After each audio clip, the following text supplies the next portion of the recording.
Okay, so this is where we do a lot of our meetings.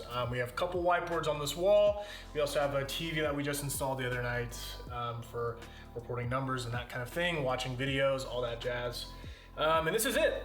Our kitchen's right behind me, and then there's like this room, and we really tried our best to set up this space so that we could have meetings kind of uninterrupted. And what I mean by that is we don't have like any place to lounge or like relax here. We have like a few office chairs that you can sit in, but mostly it's just open space. I like to pace when I think and when I talk, and so do a lot of people here at the Heroes Journal. And so we kind of left this to be an open space. We tried our hardest to not make it somewhere where you would want to come and like relax, because this is a space for brainstorming, for meetings, for working things out. Okay, so on any given morning, this will typically be the first place of activity in the house. So you will see people come into the kitchen, start to make some coffee, start to make some breakfast, start to slowly wake up. And it's actually a perfect pairing because this is kind of the place where we have our meetings. So a lot of them start with someone making coffee, talking across the room, and it's very lively. There's like breakfast being made and plans about the business that are being executed on and all that stuff.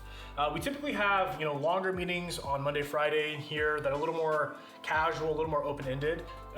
Tuesday, Wednesday, Thursday are kind of core work days. So those meetings are more about what's getting done today and all that jazz.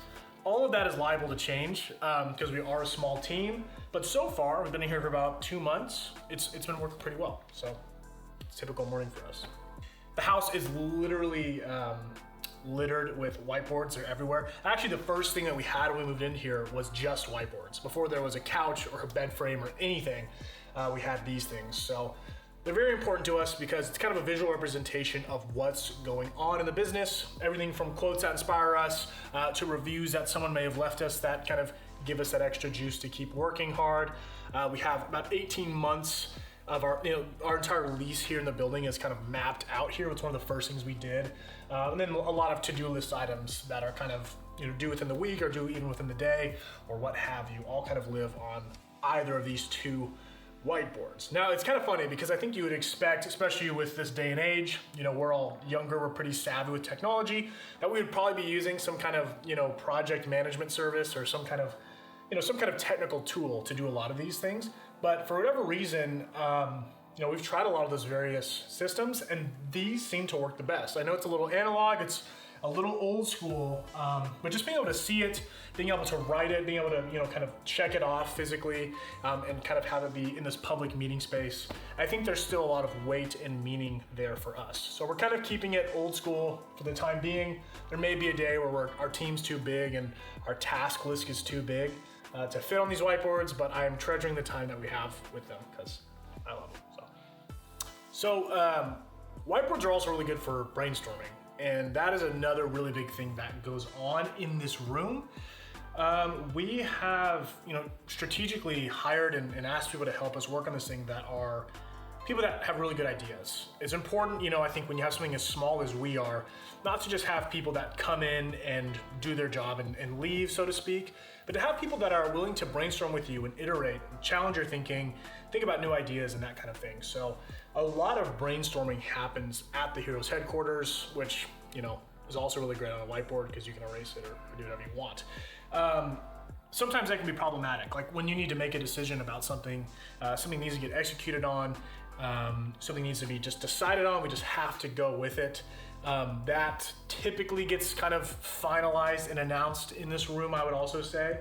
But a lot of the decisions we make, we probably spend a good amount of time, kicking them back and forth. And not every decision, but most big decisions have a good amount of, I would say, democratic brainstorming around them. Everyone kind of throws their piece in, and we love that. I think the last thing we want at this point in our business is to have someone who's sitting here not contributing to the brainstorming that's going on. So, but as you know, it's at some point, some decision has to be made. Typically, it's me and Kyle just saying, you know what, we feel the best about this one. Let's do that.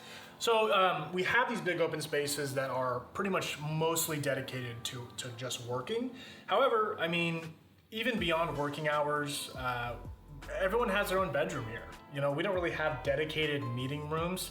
And another funny detail is this house is not the most soundproof house in the world. You can basically hear everything that goes on. So one way we actually like to do meetings is just going into someone's bedroom, especially if they already have a TV in their bedroom and they want to present something to us or something like that. It can be like a much more comfortable kind of a meeting setting. So it's one of the luxuries, if you want to call it that that you have when you live and work with the same group of people in the same place, right? You kind of have that, knock on the door, hey, I have an idea to pitch you, give me 30 minutes of your time, even though it's like 9 o'clock at night. You kind of have that. So you can only really create that environment when you have a situation as unique as ours. And so far, I think people like it. There's definitely times where people can overstep their bounds and they might need some personal space or some alone time at night.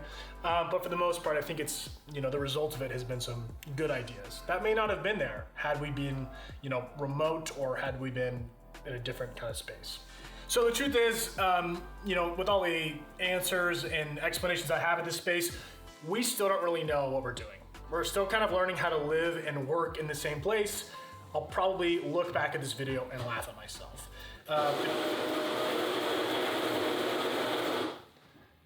The truth is when you're trying to live and work together, it's a lot of things that butt heads. But, we're trying our best. We're doing something that we've never done before. And we're giving ourselves grace to fail along the way. I'll probably laugh at myself in the future, but for now, this is where we're at.